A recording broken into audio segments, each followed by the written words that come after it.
मुलांनी, आमच्या मुलींनी, आमच्या बांधवांनी प्रवेश केला ते सगळे माझे प्रतिष्ठित मान्यवर कार्यकर्ते, नेते, सहकारी आणि माझ्या तरुण मित्रांनो, मला एका गोष्टीची जाणीव आहे की सोमवारपासूनच महाराष्ट्रातल्या 288 नगरपालिका, नगरपंचायती, नगर परिषदांच्या निवडणुका लागलेल्या आहेत. फॉर्म भरायचा उद्याच्या सोमवारपासून आणि आपल्याकडे वेळ फार कमी आहे. आपल्या जिल्ह्यामध्ये देखील अनेक नगरपालिका, नगरपंचायती आहेत. खेडचं उदाहरण घ्यायचं म्हटलं तर राजगुरुनगर, चाकण आणि आळंदी या 3 नगरपालिका तिथं मोडतात.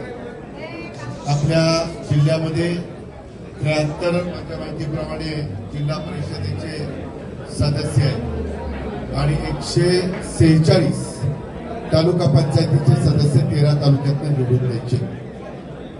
आम्ही सगळ्या राज्याचा आढावा घेत असताना आपल्यातले काही प्रमुख कार्यकर्ते मुंबईला आले होते, परंतु त्यावेळेस शंकर भाऊंनी आणि बाकीच्या सगळ्या सहकारी मित्रांनी मला सांगितलं की दादा, तुम्ही शनिवारी आम्हाला इथं वेळ द्या, म्हणून तुम्हाला वेळ दिला.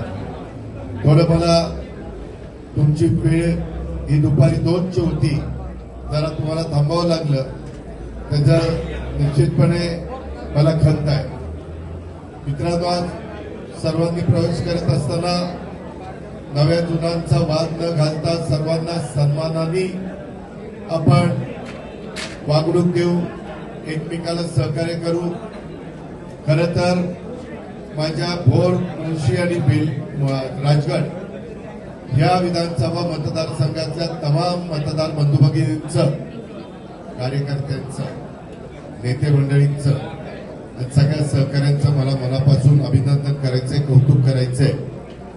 कारण विधानसभेच्या निवडणुका जाहीर झाल्यानंतर तिथं अनेक वर्ष थोपटे साहेबांचं एक नाही म्हटलं तर वर्चस्व होतं आणि त्याच्यानंतर ती जबाबदारी संग्राम थोपट्यांनी बँक असेल, कारखाना असेल, आमदारकी असेल, काही जिल्हा परिषद पंचायत समितीतल्या जागा असतील, नगरपालिका असेल, हे त्यांनी त्यांचं वर्चस्व ठेवलेलं होतं.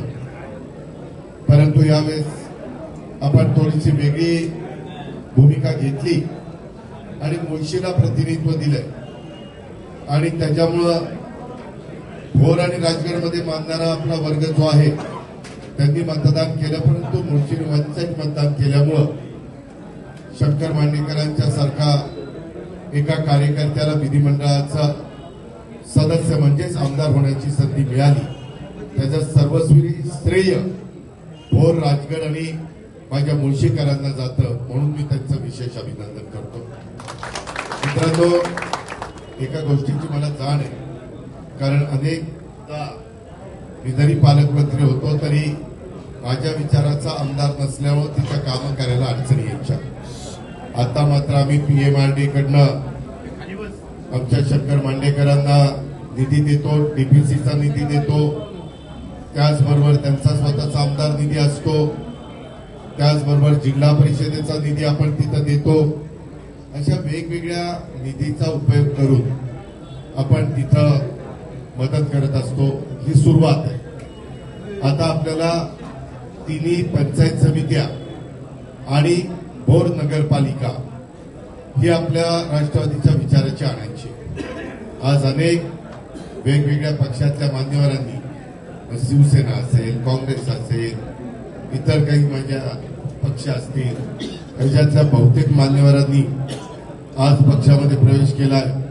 त्यांचं मी तमाम राष्ट्रवादीच्या सहकाऱ्यांच्याकडनं मनापासून स्वागत करतो.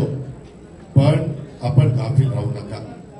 उद्याच्या निवडणुकीच्या निमित्तानं जागा मर्यादित आहेत आणि त्या मर्यादित जागा असताना मला वाटतं भोरला 4 का 3 आहे.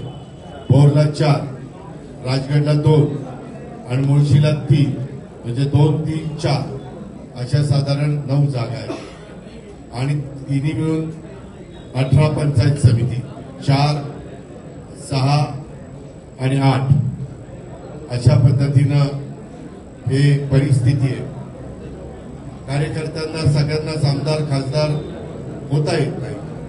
त्याच्यामुळे सत्तेचे विकेंद्रीकरण करण्याच्या करता स्वर्गीय यशवंतराव चव्हाण साहेबांनी या स्थानिक स्वराज्य संस्था अस्तित्वात आणलेल्या आहेत. भोरच्या या शहरातले अनेक मान्यवरांनी आज तिथं प्रवेश केला. मी त्यांना विश्वास देतो की काही झालं तरी देखील आम्ही तुम्हाला चांगल्या प्रकारचा निधी देऊ. मी एखाद्या शहरामध्ये लक्ष घातल्यानंतर पण शहरातल्या स्थानिकांनी पण मला प्रतिसाद दिला पाहिजे. मी स्वच्छतेला महत्व देतो, मी वृक्षारोपणाला महत्व देतो, मी कुठल्याही प्रकारची सार्वजनिक कामं होतात असताना तिथल्या दर्जेला महत्व देतो. मला सकाळी 6लाच उठून कामाची पाहणी करायची आवड आहे, सवय आहे आणि त्याच्यातनं माझा वैयक्तिक स्वार्थ नसतो. हा जनतेचा समाजाचा पैसा सत्कारणी लागला पाहिजे आणि ज्या भागाचं आपण प्रतिनिधित्व करतोय त्यांना पण समाधान वाटलं पाहिजे आणि आपल्याही मनाला आनंद वाटला पाहिजे की आपण आपल्या कारकिर्दीमध्ये इथं काहीतरी चांगलं करू शकतो. या प्रकारे आपण सगळेजण मिळून पुढे जाऊया. कार्यकर्ते खूप आहेत, जागा मर्यादित आहेत, त्याच्यामुळे सगळ्यांना 100% मला समाधानी करता येणार नाही. पण मी डीपीसी, जिल्हा नियोजन समिती, जिल्ह्यातल्या इतर समित्या, महावितरण असतील, बऱ्याच समित्या असतात, नदी पुरवठा वगैरे बरेच असतात. या वेगवेगळ्या समित्यामध्ये ज्यांना संधी मिळणार नाही, आपल्या 3 पक्षाचं सरकार आहे, त्याच्यामुळे आपल्या वाट्याला येणाऱ्या जागा मी त्यांना उमेदवारी मला देता येणार नाही अशा ठिकाणी त्यांना तिथं सामावून घेण्याचं काम करेन. आणि हे सगळी महामंडळं, सगळ्या समित्या आणि डीपीसीचे मेंबर साधारण जानेवारी 8 पर्यंत सगळ्या निवडणुका संपल्यानंतर आपण करणार आहोत. आणि म्हणून माझी आपल्याला सगळ्यांना सूचना आहे, विनंती आहे की आपण पण चांगल्या प्रकारे पुढे जाऊया आणि त्याच्यातून बरेच वर्ष माझ्या मनामध्ये भोरचा चेहरामोहरा बदलण्याचा मानस आहे. आज रस्त्यांची कामं आपण मोठ्या प्रमाणात चालू केलेली आहेत, अजून जी चालू करायची असतील ती पण चालू करण्याची माझी तयारी आहे. काही पुलाच्याही संदर्भामध्ये भोरला जायला जो काही ब्रिज आहे त्याच्यामध्ये पण वाहतुकीची कोंडी होती. अशा काही एमआयडीसीच्याही संदर्भामध्ये अनेकदा माझ्या सहकारी मित्रांनी काही गोष्टी सांगितल्यात. ती उतरवलीची एमआयडीसी बरेच वर्ष प्रलंबित राहिलेली आहे. तिथेही काही प्रोजेक्ट येतील, कारण तुम्हाला मुंबई बेंगलोर हायवे हा जवळ त्या ठिकाणी आपल्याकडे भोर, गुंजवणी, नीरा देवघर ही महत्वाची धरणं आहेत. सॉरी, भाटघर, भोर चुकून म्हटलं, भाटघर, गुंजवणी आणि नीरा देवघर ही महत्वाची धरणं आहेत.